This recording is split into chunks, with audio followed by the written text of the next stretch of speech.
Yes, 500 meters. The finish na. Okay.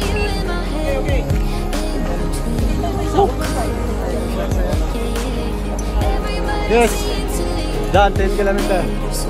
Finish. Woo.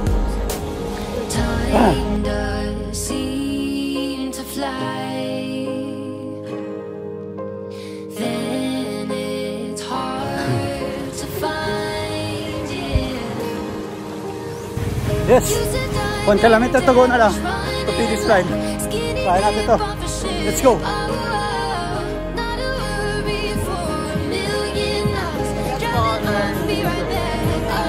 Done, 10 kilometers run.